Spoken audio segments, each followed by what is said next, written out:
What's up? It's your brother, your cousin, your uncle, your nephew, your friend, but I can't be your son, it's your kinfolk, William Jewell. And I ain't taking no L's cause this is articulating. This is articulating. Rap, rap, rap, rap, rap.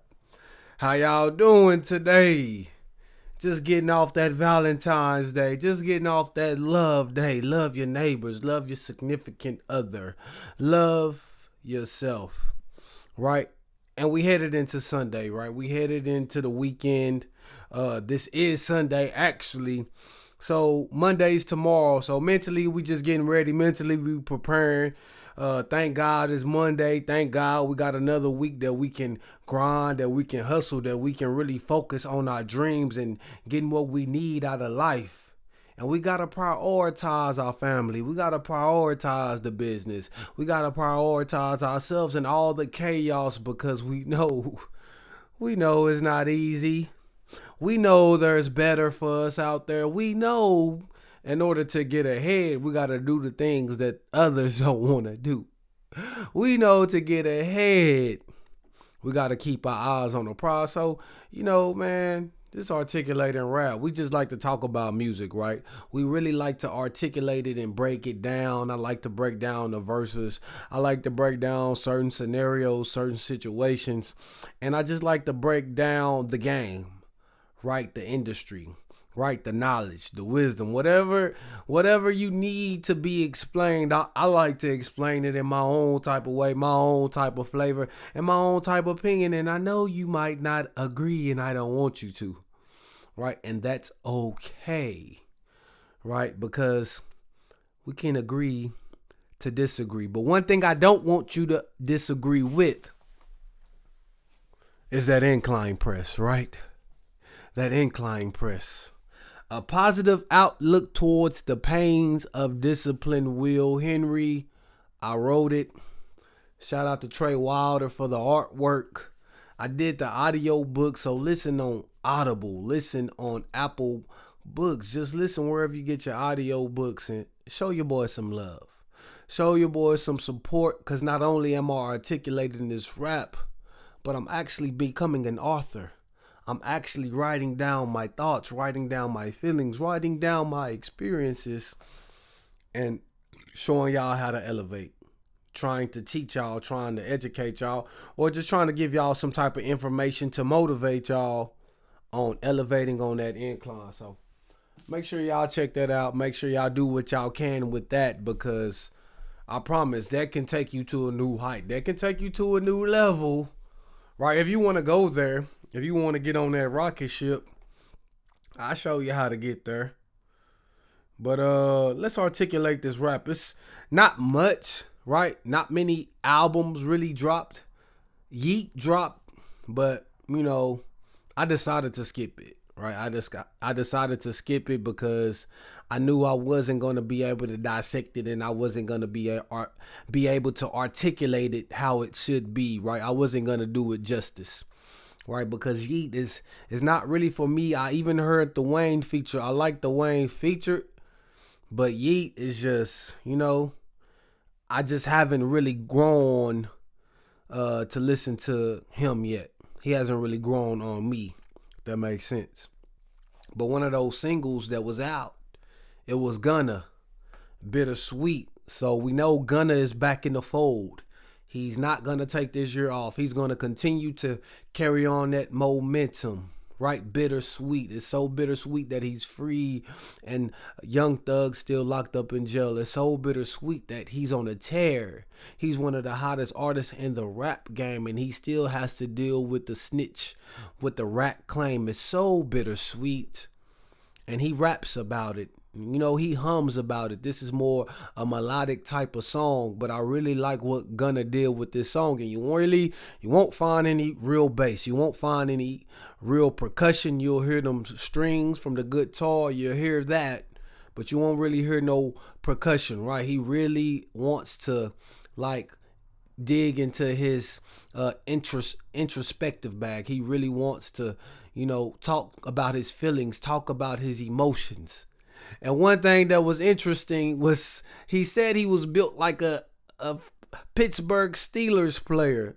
He said he was built like a Pittsburgh Steelers player. And I would like to call cap on that. Yes, you've been lifting weights. Yes, you've developed some type of physique. But boy, you get your ass ran over. You ain't swole, right? You ain't like us, right? You ain't like them boys that been out in that field for real. But bittersweet. Gunna, I like what you're doing, and I like what Bryson did as well. I like the single. I love that production. I love that beat. It's a little thum thum thum in that beat, right? It's just that right sauce, that right flavor. It's kind of like that T.I. song, Whatever You Like. It's just a new spin on it. Bryson's spin, Bryson's flavor. And he really did his thing. He really capitalized on it.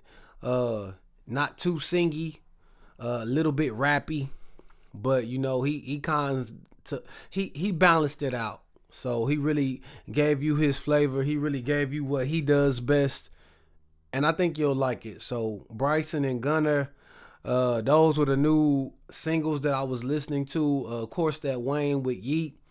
Yeet has a new album, but I really wasn't interested in that.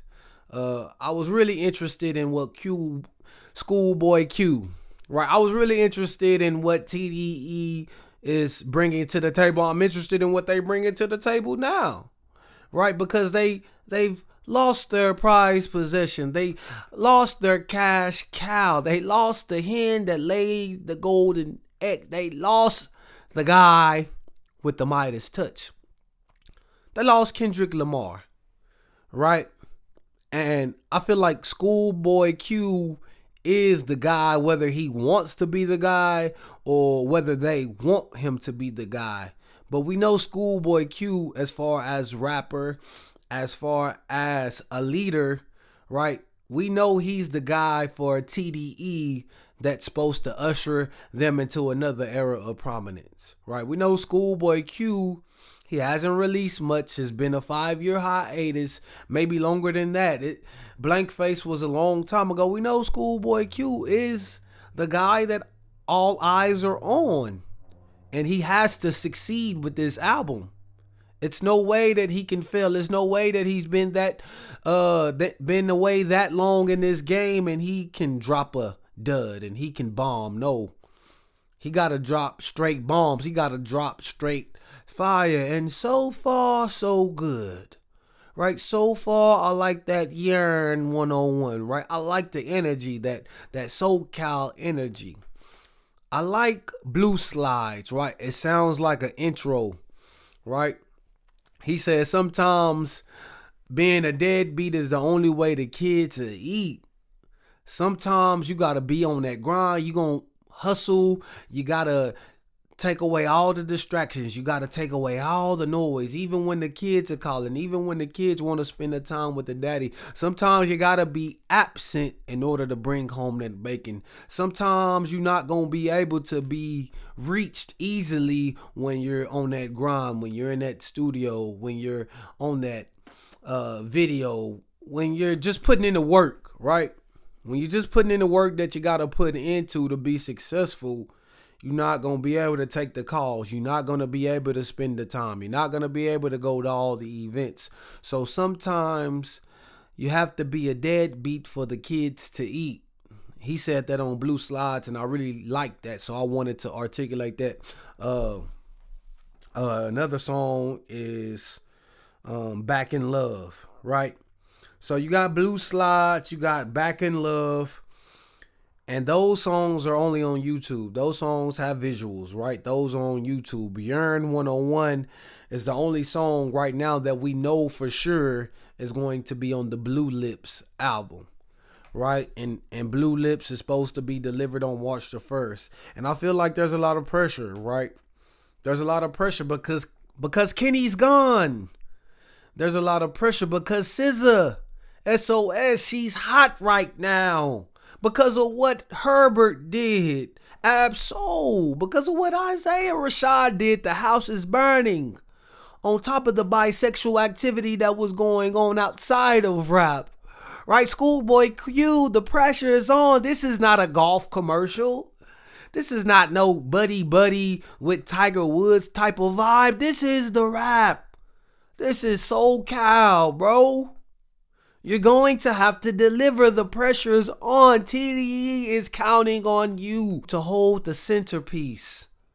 Right? It's counting on you to hold them down, because if Schoolboy flops, if Schoolboy Q does not hit the mark, TDE will start to look like Dreamville, because a lot of their artists haven't hit the mark. TDE won't be as prominent, even though they have SZA, even though they have great artists. TDE will be looked at a certain way if they let Schoolboy Q be gone for so long.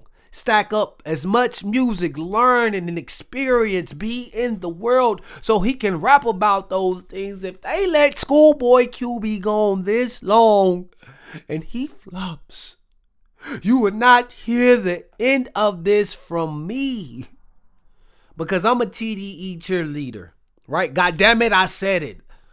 I'm a TDE supporter, top dog. I'm a big dog too. Punch. Let's have a sip. Let's have a drink of that fruit punch. Right? I'm a TDE guy. And I like to compare them to Dreamville because I feel like they're the direct competitor. I like to compare them to the Yo Gotti. Right? CMG. You got Glorilla. You got Moneybagg Yo, but you don't have a Schoolboy Q. You got Black Youngster, but you don't have a SZA. Right? Dreamville, Ari Lennox. She's a low-budget version of SZA. And I hate to pit two women up against each other, but I wish Ari had the superstar shine, the stardom that SZA has. I wish Ari had it. And it feel like that she's missing it. I wish she had it. I love Ari. I'm attracted to how she looks. Right? A beautiful black woman. Her skin tone, chocolate, brown, looks savory, looks tasty from the outside looking in, right? But SZA somehow has the it factor over her. And she's with TDE. So I give TDE that nod. And let's talk about somebody else who has the it factor. Somebody else who's riding up into the music industry in their cowboy boots and a little bit of lingerie, right? Side by side with Jay-Z with the white cowboy hat on. Let's talk about B. Let's talk about the queen. She dyed her hair silver and looked a little bit bright under the light. She looked a little bit white under the light, and under this light, we'll see if the whites will like. We'll see if they really are going to participate in her entry into the country music lane, right? They talking about K. Michelle does good country music. Beyonce should not be in this lane. They're talking about there are other artists that are in this country music lane that we should be paying attention to. Black artists. But when Beyonce gets here, she gets all the attention. She gets all the notoriety, and rightfully so. And what happens is now that she's in this lane, is going to shed some light on those K. Michelles. It's going to shed some more light on those other artists. Even Darius Rucker, Hootie and the Blowfish is going to shed some light on our black country music artists.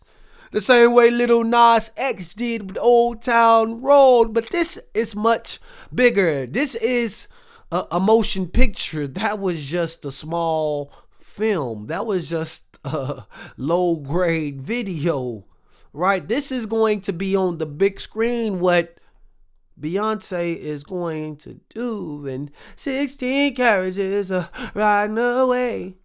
And then we got that Texas Hold'em. So we got two bodies of work, right? We got two singles, and you know, Texas Hold'em, I feel like it's definitely country.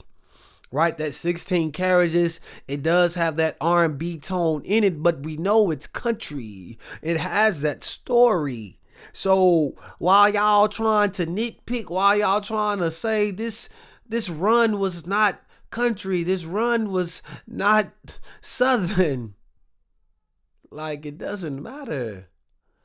Let the music be the music and let's enjoy. Because we need our great artists to take these risks. Right? We need these great artists that have the vocals, that have the voice, that have the notoriety to come into the different genres and different lanes and help build them up as well.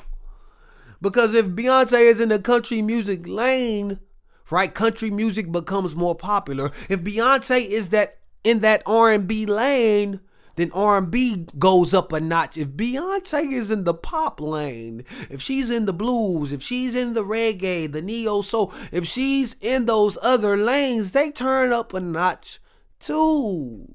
So we have to welcome the cash cow instead of trying to push it away. We have to welcome the change instead of trying to fight it. We have to be able to adapt to new music, new tones from new people and new genres. And stop trying to be so black and white. Stop trying to put everything in its right place because that's how your mind works.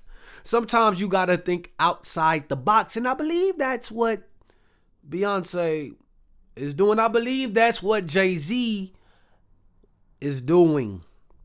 I believe Jay-Z's done a great job, right? As a husband, as a man, right? As a father, as a business guy. I believe Jay-Z has done great with helping cultivate her moves within this industry.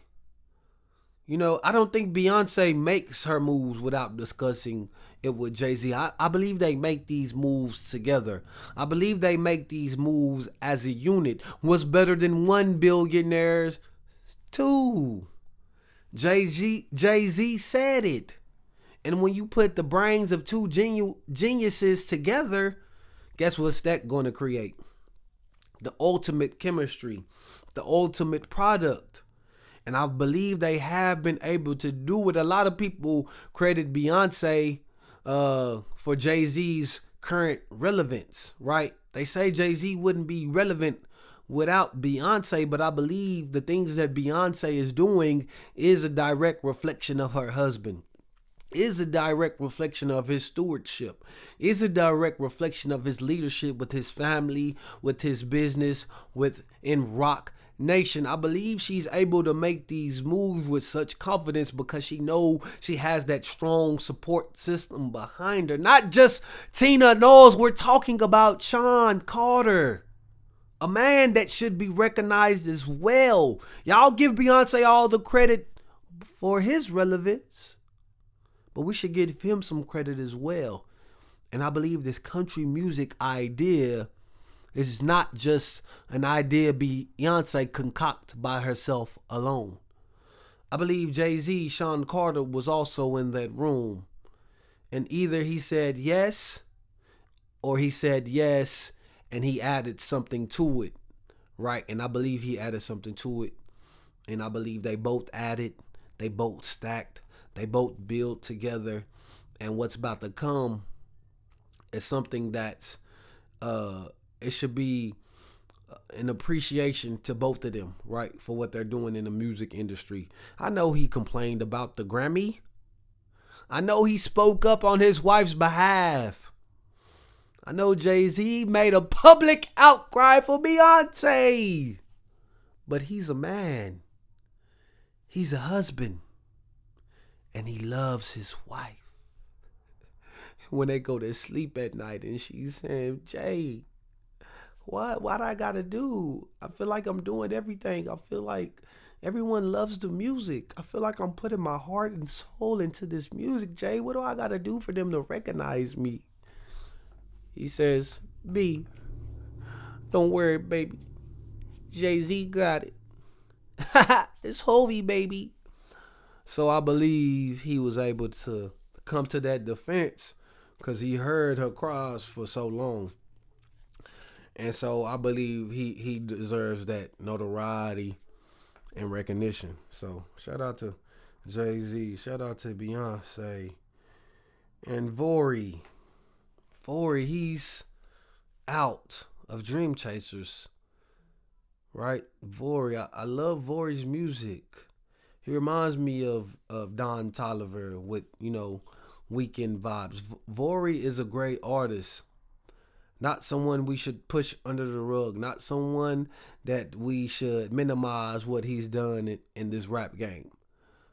Right? He sounds a little bit like Travis Scott as well. The Don Tolliver, the Travis Scott. Like, he has that type of voice. Lyrically, he's great too. He makes good songs. He makes good hooks. I love the last album. Vory, he's been caught on camera saying some inflammatory things to a pregnant woman, his baby mama, right? Threatening to that he could have her killed. And Meek Mill took to the social media sites and said, Vory's out of Dreamchasers. Meek Mill, the one that they clown, the one that, had the beef with Drake, the one that they say says goofy stuff all the time, but Meek Mill came to the defense of that woman. He came to the defense of the value of her life and that a man should not be talking to women like that, right? Because I done talk crazy too, right? And I'm not crazy. I've never said I could have you killed. But I've said some crazy things, some damaging things if people were to hear what I said, right? So I feel what Vory's going through. He's being ridiculed. He's being ridiculed by his own team, by his former team, right? That's not acceptable, right? But I believe that if no action is done, if nothing was unforgivable that was done, and we know that this wife, or we know that this woman is most likely still going to have this baby, and she's going to want him to be a provider and be there to take care of this baby, then I believe that what he said was, inflammatory, but maybe he does deserve a second chance. Right? Maybe he does deserve to be able to, continue and grind in the music industry. Right? We know people make mistakes. People say things that they wish they could take back. I don't think this is the end for Vory. I don't think it should be the end for Vory. I understand that his privacy, whatever he was saying in private, was, taken from him. Right? Was publicized. I understand that when you say things like that and you're on camera and it's exposed to the world, you can't recover from that. Sometimes you can't get that back, and people want to counsel you so quick, but you got to watch what you say. You got to be mindful of what you say. And then that's a woman. That's your girl. That's the woman that's carrying your baby. And we got to speak nothing but positivity into our women, especially when our baby's involved, especially when our children's involved, because a lot of women go through the postpartum. A lot of women go through the depression when they're pregnant and their bodies are not the same. A lot of women going through these tough times, and we have to be there to hold them up. We have to be there to help them elevate. We can't be the one putting more pressure on them. We can't be the one putting more stress on them. What has a woman said for you to make you say that you could get her killed? What has a woman done? Right? And if she's done something, it's out of emotions. And if you're the rational man, you have to use your rational mind and think about what you're going to say. These women deserve our protection. These women deserve our arms around their shoulders, right? These women deserve our hugs, our kisses. They don't deserve these lethal words. They don't deserve this venom. They're so precious, so sensitive, and having a child, Vory, you have to think about that, brother.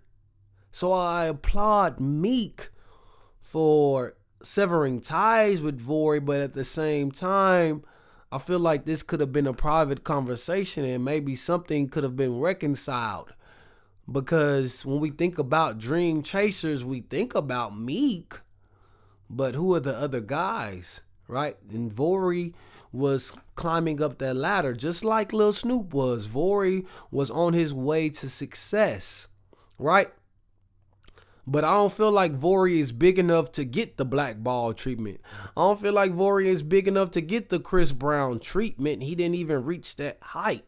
So at the height that he is, regardless if he's with Dream Chasers or not, I don't believe he's that big to where something like this can really hurt his success. So I do feel like Meek saying that and doing that is premature and maybe not good for business, because we know what type of artist Travis Scott, Don Toliver, Weeknd type of artist Vory is. And he's one of the golden artists that is with Dream Chasers, or that was with Dream Chasers, and Meek letting him go like this, I believe like it really should have deserved some consideration. It was too quick. And Mike Epps and Shannon Sharpe, y'all friendly ass boys, right? Y'all was fake beefing. Shay Sharpe, you want to run your mouth. You want to talk tough. You want to be tough. You want to be swole, right? You want to have that part in the middle of your head, right? You want to talk like you from the country. You want to talk like you about that beef. And you talking about these boys running their mouth like broads. Y'all boys was running y'all mouth like broads. Especially you, because you was hurt. You said it was because he lied on you. But we know you was hurt because he roasted your ass to smithereens. Made charcoal of whatever you already was. Because you're dark as hell. Right? And shout out to my chocolate brothers. Shout out to Shay Sharpe Swole too. Right? But bro, when you let this negativity come into your platform and compromise your integrity, when you let this negativity into your atmosphere, you don't got to say so on what type of energies come back to you. You don't got to say so on what type of lies they gonna tell on your name. Once you let this type of stuff poison and contaminate your character, right? Because you're letting it go online. You're letting these lies, these rumors, these things be said on your platform, and they go unchecked, and you just letting them talk. You just letting them run their mouth. And by you letting them run their mouth and letting them be messy on a platform that's big, that was full of integrity, you're part of the mess. So when Mike Epps got messy and you got roasted, you're supposed to take that on the chin. You're supposed to take that on the chin, but we know you soft too. You sensitive too. The words hurt you too. You tried to make it about a small lie. Right? We know he just said that to tell the joke. Don't try to stick your chest out on a man who's smaller than you. Just like when we talk about Will Smith and Chris Rock, don't try to stick your chest out on a weenie. Mike Epps, we know he a little bit hood, but when it's time to knuckle up, he a weenie. He a goddamn ballpark beef Frank. He ain't ready for that. He gonna get the gun. But we don't need the gun. We the real weapons. Weapon X. You know what I'm saying? But it is what it is. Right? It is what it is. We want to see black men come together and show each other love. We want to see that picture of black men shaking hands and forgiving each other. But it never had to come to it from the beginning. But you wanted to get on your platform. You wanted to wear your heart on your sleeve, Shannon. You were caught in a soft moment. You were caught being vulnerable on camera. And you got taken advantage of. Right? You got roasted. Right? And I'm glad that y'all were able to reconcile. But at the same time, still not a good look. it still looks smelly. Black man beefing it look weird because it's two black man that's over 50 years old. These old ass niggas. They beefing. Like, dudes is supposed to be my daddy age. And they talking about they gonna fight. Dudes that gotta take the pills to get up in the morning. Gotta take pills for their dick to work. And y'all beefing. Right, dudes? Come on, man. Shannon, Sharpe, Mike Epps. Dudes that gonna throw their back out if they really try to swing on one another. That's just weird. That's goofy. So it don't matter that y'all was able to show y'all could reconcile, y'all could shake hands and be the big men and not let it go to that point. The fact is, the embarrassing thing is, the ridiculous thing is that it went to that point. And you trying to tell Ja Morant how he should conduct himself, and you trying to tell these athletes, Russell Westbrook, how they should conduct themselves, and you trying to tell these athletes, these young men, how they should conduct themselves outside of the football field, outside of the basketball arena, and you acting like a broad, right? You talking like a broad, you running your mouth, Shay. You was hurt. And all Mike Epps did was capitalize off of it. I think y'all both could have really capitalized. But I feel like Mike Epps is the victor in all of this. Because he got you to get on your platform with over 1 million subscribers and run your mouth about him. Right? And he took some pictures with you. Made sure that everyone know that you were forgiven, and now that you could be in Naptown, you could be in Indianapolis, and nothing was going to happen to you because Indianapolis is his hometown. And we know they had some people out there that were considering doing some things, right? So that's why it was good. But I feel like Mike Epps is the victor because Shannon Sharpe was the broad. He was the one that couldn't control his emotions. And look, that's his word. He likes to use that. He likes to use that when he talk about other men not being able to control their emotions. When he talk about other men running their mouths about women, he call them broads. And so he was acting like a broad too, right? His sister had to check him. But, All-Star Weekend, right? That's where they met up. All-Star Weekend. Nobody really cares about the All-Star game like that. There's really nothing about the dunk contest to get excited about like that.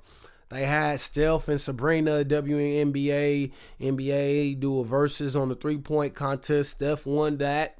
I saw that Damian Lillard won the 3-point contest. Team Pacers, they won the skills challenge, led by Tyrese Halliburton, Matt McClung, somebody from the NBA G League. He won the dunk contest, right? And it was good to see that Jaylen Brown, it was good to see that a star from the Boston Celtics was able to join into the dunk contest. It was good to see somebody that wasn't scared to put their reputation and put their ego on the line. But at the end of the day, it wasn't enough to get my attention.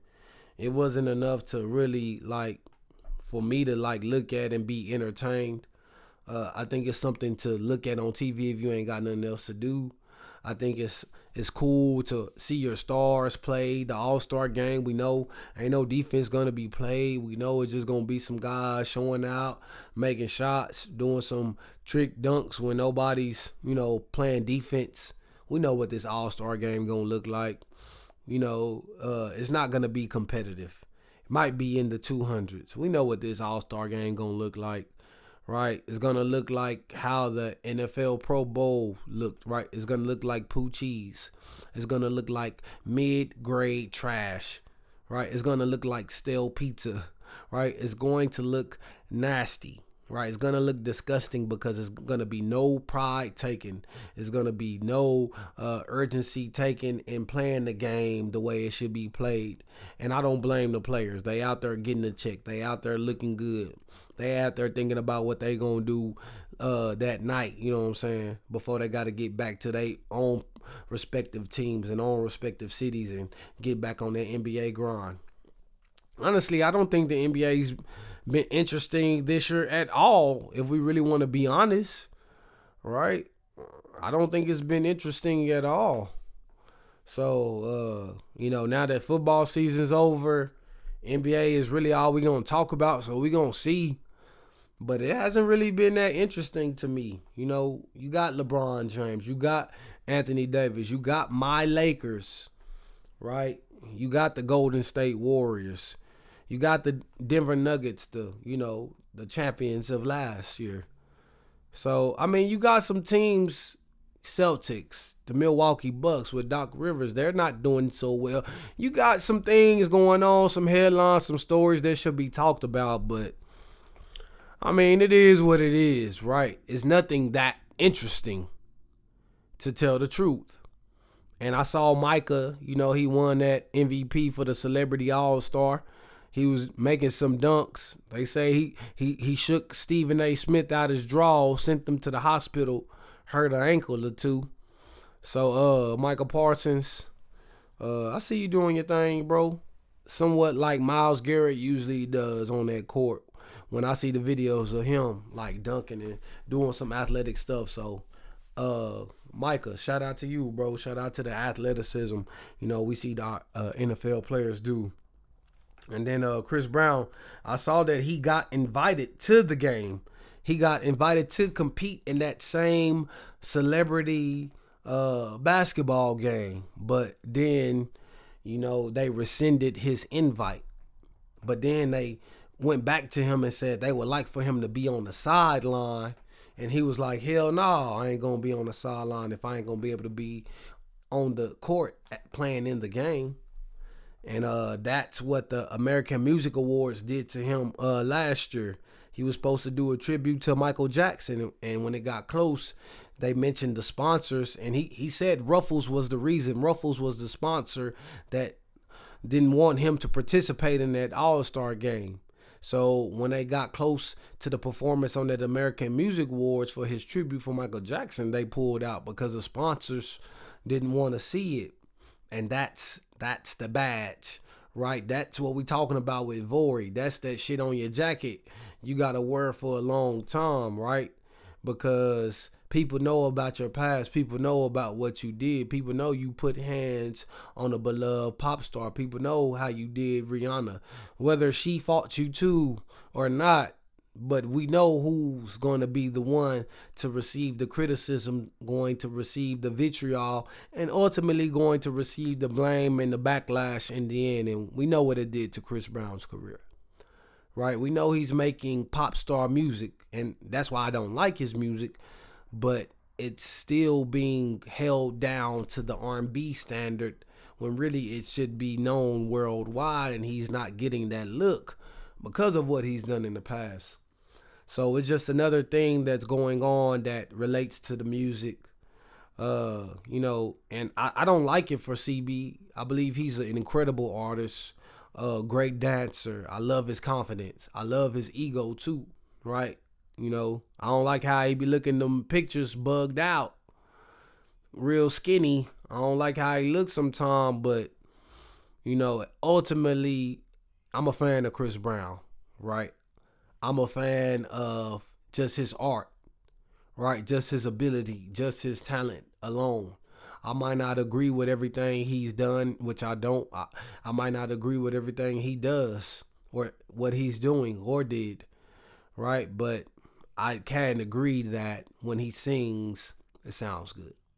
I can agree that when he dances, he's second to none.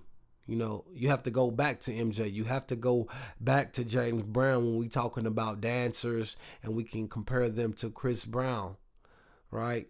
So I believe what he does is second to none, and really can't nobody touch him in what he does and does well. But it's unfortunate that, that situation happened when he was young. And it's unfortunate for Rihanna that she has to live with the questions being asked, that she has to live with the trauma from that situation, that she has to live, you know, with the ridicule of her support for Chris Brown, because we know she's shown support in some type of capacity, although it be subtle. But it seems like she's moved on, seems like she's forgiven the guy, but nobody else is forgiving him, especially these sponsors, especially people that got something on the line and they don't want to lose it. So, I hope the All-Star game goes well, right? I hope y'all enjoying this All-Star weekend. I hope y'all enjoyed the dunk contest, all the festivities out there. And I hope y'all enjoy some of this new music that's been out there too. I'm really looking forward to that Blue Lips, Schoolboy Q. I'm really looking forward to what Beyonce would do, in a project, country music in totality. I want to hear what that sounds like. She piqued my interest because I was on the edge of listening to some country. I'm from the South, right? All of my friends, white friends, they like country music and they want me to listen to it as well. And sometimes I'm kind of hesitant because it doesn't get to my heart. But when I heard that 16 carriages, I felt a little tug on the heartstring. So that's why I'm willing to go on that side and see what it has to offer, and then kind of come back and deliver it to the hip hop realm. Right? So this is William Jewell, L. And I ain't taking no L's because I'm with articulating. This is articulating. Rap, rap, rap, rap, rap.